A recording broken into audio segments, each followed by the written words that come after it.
Assalamualaikum warahmatullahi wabarakatuh. Saya Haris Ramadan dengan NIM 20135084. Saya akan membacakan yang domisili Padang, yaitu magenta coklat Padang atau Black Forest. Bahan yang digunakan yaitu 100 gram tepung terigu protein sedang, 8 butir telur, 200 gram gula pasir, 60 gram coklat bubuk, 100 gram mentega, lelehan 40 gram, tepung maizena seperempat sendok teh, 1 sendok makan emulsifier. Bahan untuk garnish yaitu 500 gram krim kocok atau buttercream, 1 kaleng ceri hitam, 100 gram dark choking coklat atau DCC, 10 buah ceri merah. Alat yang digunakan yaitu ayakan, timbangan, loyang, oven, spatula, kertas roti, piping bag, kuas, meja putar, pisau poles, parutan, dan mixer. Cara pembuatannya yaitu 1. Untuk membuat kue, silahkan siapkan baskom dekat dengan jangkauan Anda dan masukkan tepung terigu bersama dengan tepung maizena dan juga coklat bubuk. Aduk-aduk bahan ini secara merata dan ayak dengan menggunakan saringan dan sisihkan sementara. Setelah itu, kita akan membuat adonan basah untuk kue. Dengan caranya, siapkan wadah atau baskom yang baru dan kocok telur bersama dengan emulsifier sampai mengembang dan mengental selama kurang lebih 15 atau 10 menit. Gunakan kecepatan paling tinggi pada mixer dan kocok terus. Selanjutnya, masukkan campuran tepung terigu dan coklat bubuk yang telah diayak, kemudian masukkan mentega yang telah dicairkan. Aduk-aduk bahan secara merata sampai tercampur rata. Setelah semua bahan dicampur secara merata, silahkan bagi adonan ke dalam 3 buah loyang yang sudah dipersiapkan dan ratakan bagian atasnya dengan menggunakan pisau. Masukkan adonan dalam loyang dan oven dengan suhu 180 derajat dan biarkan selama kurang lebih 25 menit. Angkat dan dinginkan. Selanjutnya, basahi ceri hitam dan letakkan lapisan kue. Kemudian olesi dengan buttercream dan tempatkan ceri di bagian atasnya. Lakukan hal ini sampai lapisan kue terusan dan cantik. Terakhir, sisihkan lumuri bagian permukaan kue dengan menggunakan buttercream dan hiasi dengan potongan coklat serut sampai tertutupi dan hidangkan. Yang kedua, key pastry Padang. Kue yang dibuat yaitu birthday cake.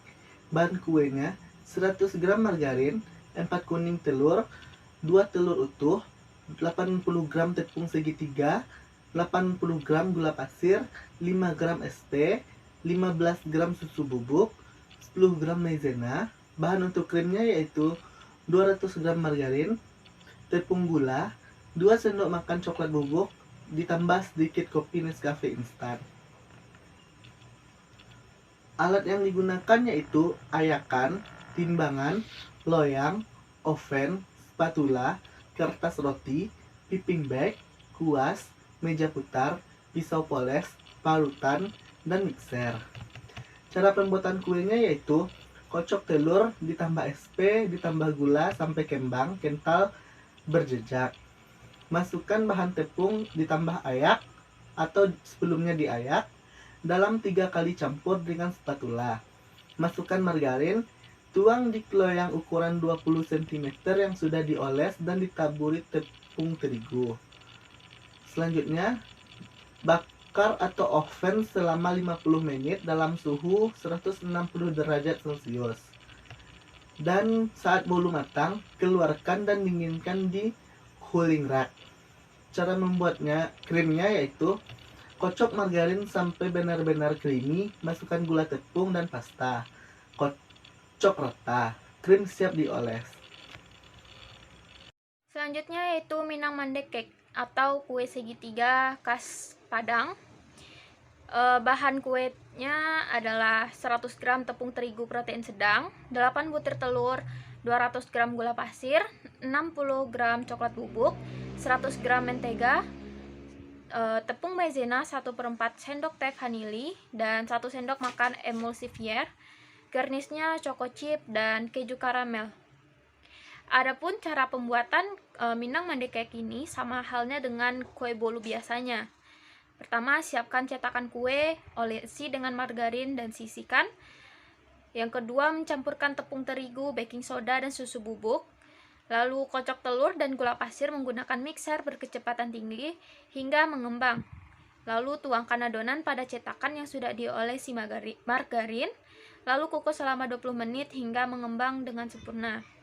Kemudian dinginkan pada suhu ruangan selama 5 menit, kemudian keluarkan dari cetakan, lalu beri hiasan pada cake seperti keju, coko, karamel, dan sebagainya. Dan itulah cara pembuatan Minang Mande Cake. Assalamualaikum warahmatullahi wabarakatuh. Saya Raisa Aprana Firdaus dengan NIM 20135111. Di sini saya akan melanjutkan presentasi dari kelompok saya, yaitu mengenai nama bahan, fungsi kegunaan, kriteria atau kualitas, jenis atau macam produk patisserie. Yang pertama yaitu tepung terigu protein sedang atau medium fat. Tepung ini cocok untuk membuat adonan fermentasi dengan tingkat pengembangan yang sedang, seperti donat, bakpao, waffle, pandan, atau aneka cake atau muffin. Ciri tepung ini adalah bila digenggam setelah kepalan tangan dibuka, tepung akan setengah menggumpal. Setiap orang mengenalnya dengan sebutan all-purpose flour atau tepung serbaguna. Jenis tepung terigu medium white mengandung 10% sampai 11% gluten. Yang kedua yaitu brown sugar atau coklat bubuk. Brown sugar berfungsi sebagai memberikan rasa dan warna yang berbeda. Cocok digunakan untuk pembuatan kue kering atau English fruit cake.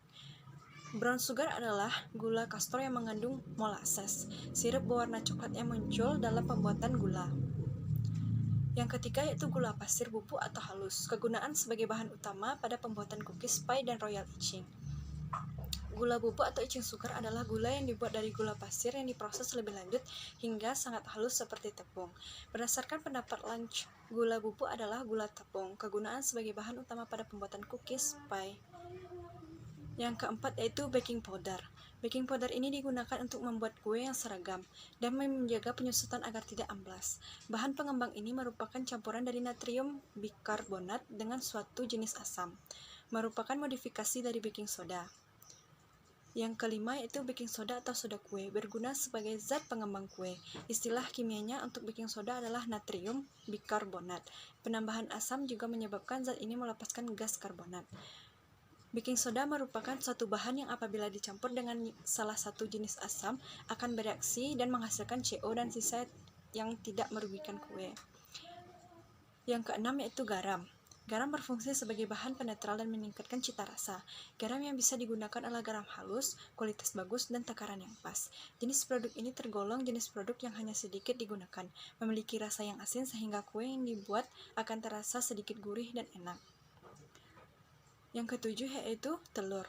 Telur memiliki peranan yang penting dalam pembuatan patisserie dan roti. Peranan atau fungsi telur yaitu sebagai pengembang utama dalam pembuatan cake paste dan cake.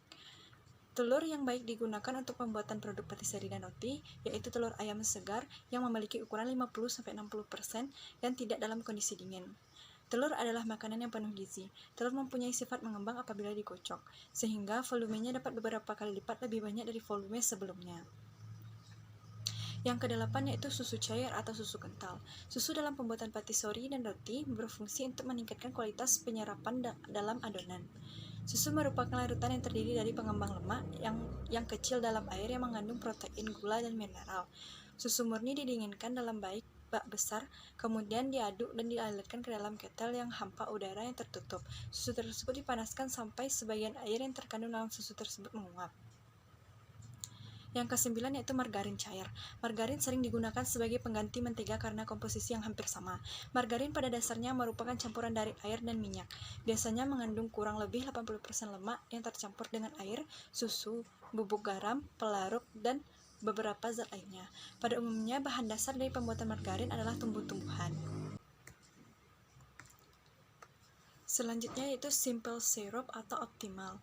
Nama bahannya yang pertama yaitu air. Air berfungsi sebagai bahan pengikat dan di dalam produk roti, seperti halnya bahan dasar lainnya, maka air harus seragam agar diperoleh hasil produksi yang seragam pula.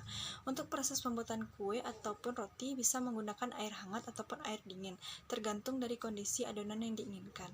Jika air yang tersedia sifat kerasnya dan nilai pH-nya tetap, maka begitu resep telah disesuaikan pada sifat-sifat air itu, agaknya tidak ada persoalan lagi mengenai air. Yang kedua yaitu gula pasir. Gula diperlukan pada pembuatan patisserie dan roti dengan fungsi utama adalah sebagai bahan pemanis, sumber energi utama bagi kamir dalam pembuatan proses fermentasi, membantu proses pembentukan krim, membantu dan membentukkan warna kulit roti yang baik, dan menambahkan nilai gizi pada produk. Untuk pengkreman gula dengan lemak, perbandingan maksimal yang baik adalah 2 bagian gula dan 1 bagian lemak. Persentase pemakaian gula pada setiap produk selalu tergantung pada selera para pembeli. Untuk penggunaan pada produk patisserie biasanya berkisar antara 2% hingga 20%. Yang ketiga yaitu cream cheese frosting. Nama bahannya yaitu gula putih bubuk. Gula putih bubuk memiliki fungsi sebagai bahan utama pada pembuatan cookies, pie, dan royal. Gula bubuk icing adalah gula yang dibuat dari gula pasir yang diproses lebih lanjut hingga sangat halus seperti tepung. Yang kedua yaitu butter. Mentega diberi garam dan berkisar 1-3% sebagai penambah aroma ataupun pengawet. Percampuran air dalam minyak yang mengandung lemak susu kurang lebih 80% serta 50% air. Mentega biasanya lebih kecil volumenya, selain itu remah-remah kasarnya dibandingkan yang dibuat dengan shortening yang baik. Alat yang digunakan yaitu ayakan. Ayakan memiliki fungsi untuk memisahkan bagian yang tidak diinginkan berdasarkan ukurannya. Dari dalam bahan curah bubuk yang memiliki ukuran partikel kecil dan bahan adonan atau campuran dari cairannya. Pengayakan dilakukan dengan menaruh bahan curah di atas ayakan sambil menggoyang-goyangkan ayakan. Setelah digunakan, cuci bersih dengan air dan sabun, keringkan dengan handuk, lalu dikaitkan ke paku agar tidak berkarat. Yang kedua yaitu mixer. Fungsinya itu digunakan untuk mengaduk dan mencampurkan adonan. Yang ketiga yaitu loyang. Loyang digunakan untuk menaruh adonan yang telah dicampurkan menggunakan mixer untuk dimasukkan ke dalam oven. Yang keempat yaitu oven. Oven digunakan untuk memasak adonan yang sudah dibuat dan diletakkan di atas loyang. Yang kelima yaitu spatula kue. Spatula kue digunakan untuk merapikan adonan di loyang. Yang keenam yaitu kertas roti. Digunakan untuk mengalas adonan di atas loyang agar adonan tidak menempel di loyang. Yang kedelapan yaitu piping bag. Piping bag digunakan untuk menghias kue agar tidak belepotan. Yang kedelapan yaitu kuas, digunakan untuk mengoles mentega. Yang kesembilan yaitu meja putar kue. Meja putar digunakan untuk mempermudah menghias kue. Yang kesepuluh yaitu pisau oles. Pisau oles digunakan untuk mengoles hiasan agar terlihat rapi. Cara pembuatan produk di Antenopi Cake dengan mencampurkan dan mengayak bahan kering untuk membuat cake, yaitu terigu, coklat bubuk, baking powder, baking soda. Tambahkan gula pasir halus, lalu aduk rata. Kue ulang tahun sederhana, simple birthday cake. Langkah memasaknya yang pertama itu mixer telur dan margarin yang sudah dicairkan dengan kecepatan rendah. Masukkan bahan kering sedikit demi sedikit ke dalam campuran telur dan margarin. Tambahkan susu cair. Gunakan mixer dengan kecepatan rendah hingga sedang sampai seluruh adonan benar-benar tercampur rata. Masukkan adonan cake ke dalam loyang bulat diameter 24 cm. Panggang dalam oven yang sudah dipanaskan sebelumnya dengan suhu 190 derajat Celcius selama 30 menit sampai matang, atau sesuaikan dengan oven masing-masing. Buat cream cheese frosting, mixer cheese cream dengan kecepatan rendah saja sampai rata sekitar 3 menit, lalu masukkan butter. Mixer kembali, kemudian masukkan gula halus. Aduk dengan spatula sampai tercampur rata. Mixer dengan kecepatan rendah sampai halus, tambahkan vanila bubuk, koreksi rasa. Mixer sampai benar-benar lembut. Simpan dalam lemari pendingin minimal 1 jam. Supaya lebih moist, olesi permukaan atas cake dengan simple sirup. Cara pembuatannya, campur air, gula pasir, dan vanila bubuk. Masak sampai mendidih dan dinginkan.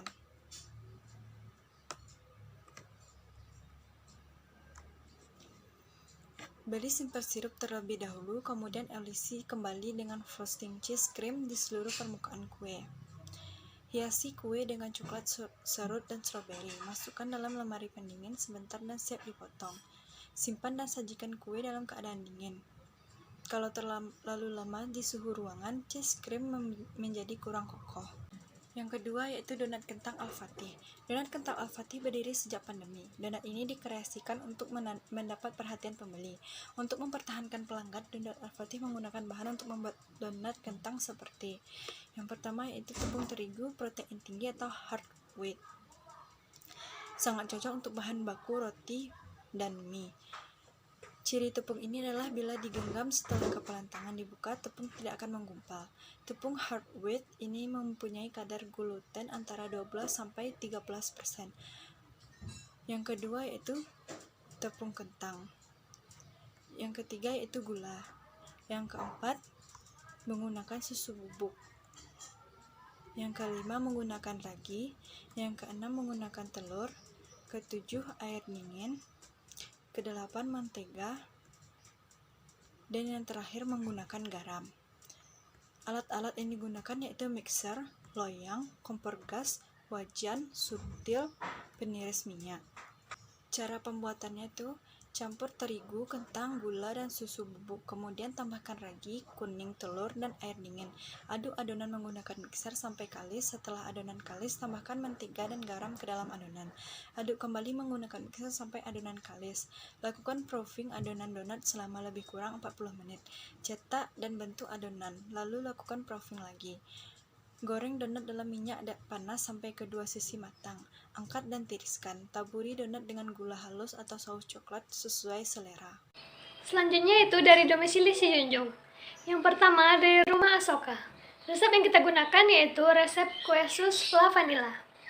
Bahan yang pertama yaitu untuk bahan kulit sus. Kita memerlukan 150 gram tepung terigu protein sedang, 250 ml air, 100 gram margarin, 4 butir telur, dan 1 sendok teh gula pasir.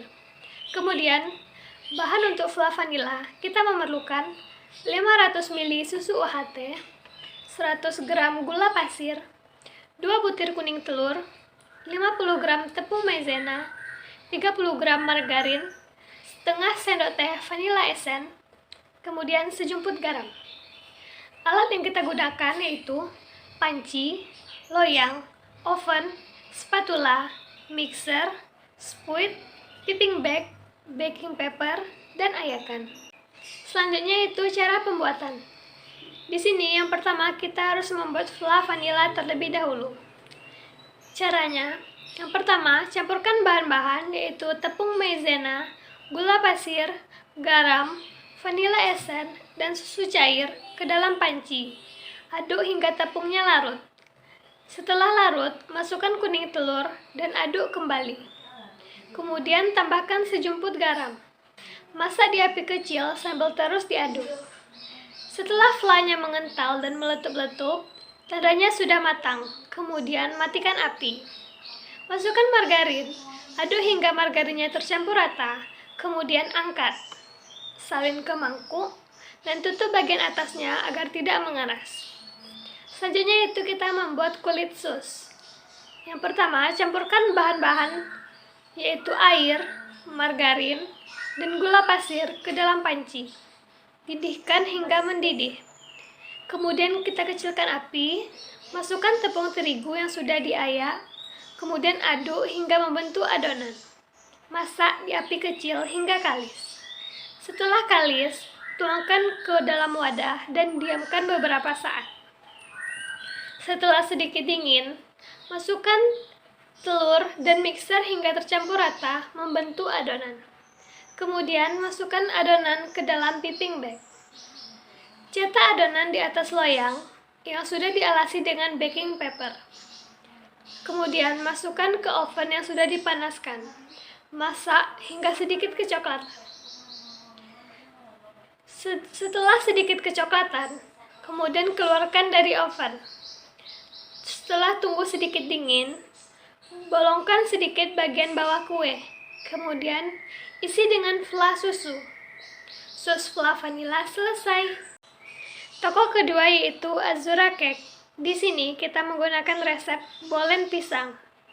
Bahan yang perlu dipersiapkan yang pertama, bahan A yaitu 100 gram tepung terigu protein tinggi dan 75 gram margarin.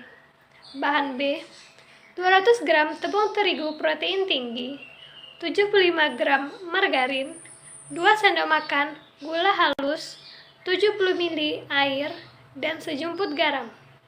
Untuk isian, kita memerlukan 3 buah pisang tanduk, meses secukupnya, dan keju secukupnya. Alat yang digunakan yaitu panci, spatula, mangkuk, loyang, rolling pin, dan oven. Cara pembuatan. Yang pertama, goreng pisang dengan margarin hingga sedikit kecoklatan. Kemudian angkat dan tiriskan. Selanjutnya, bahan A, campurkan tepung terigu dengan margarin. Uleni hingga tercampur rata dan tidak lengket di tangan. Setelah tercampur rata, simpan ke dalam plastik, kemudian masukkan ke dalam kulkas kurang lebih 15 menit. Untuk bahan B, campurkan tepung terigu, gula halus, dan garam. Aduk hingga tercampur rata. Masukkan margarin dan uleni hingga adonan berbutir-butir. Kemudian, masukkan air dan uleni adonan hingga tercampur rata. Setelah tercampur rata, simpan ke dalam plastik, kemudian masukkan ke dalam kulkas kurang lebih 15 menit. Setelah itu, bagi adonan A dan adonan B menjadi 20 bagian masing-masing. Pipihkan satu adonan B dengan rolling pin. Kemudian, ambil dan letakkan satu adonan A di atasnya. Lipat adonan B tersebut, kemudian pipihkan kembali. Setelah itu, lipat lagi adonan. Lakukan hal yang sama pada semua adonan A dan adonan B. Kemudian, diamkan semua adonan kurang lebih 15 menit. Selanjutnya, ambil satu adonan dan pipihkan. Kemudian, isi dengan pisang, keju, dan meses. Lipat kembali adonan tersebut. Lakukan hal yang sama pada semua adonan. Kemudian, letakkan adonan di atas loyang. Olesi bagian atas adonan dengan kuning telur dan tambahkan sedikit keju di atasnya. Kemudian oven hingga permukaan bolen kecoklatan. Kemudian keluarkan dari oven. Bolen pun jadi. Selanjutnya laporan penggunaan alat dan bahan domisili Kota Payakumbuh. Alat dan bahan yang digunakan dalam pembuatan batiah yaitu bahannya yang pertama beras ketan, gula merah, minyak goreng, garam secukupnya. Alat yang digunakan pada pembuatan batiah yang pertama yaitu tungku atau kompor gas, yang kedua pario atau panci, yang ketiga tempat penjemuran, yang keempat sendok bambu yang panjang, yang kelima kuali besar. Alat yang digunakan pertama yaitu tungku pembakaran yang terbuat dari batu agar bisa menahan panas api yang dihasilkan dari kayu yang terbakar. Yang kedua pario atau panci yang digunakan untuk memasak beras ketan. Penjagaannya dibersihkan dan dicuci setelah dipakai untuk menenak beras ketan agar pario tidak mudah rusak. Yang ketiga tempat penjemuran atau pengeringan batiah dengan sinar matahari.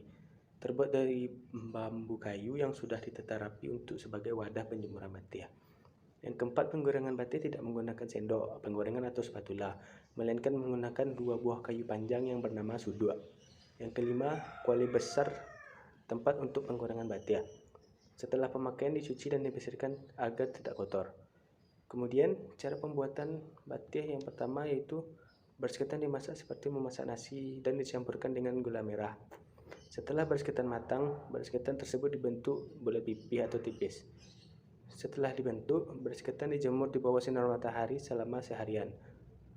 Yang keempat, setelah dijemur seharian menjadi kering, beras ketan digoreng dalam minyak panas dan kemudian menjadi batiah. Sekian, terima kasih.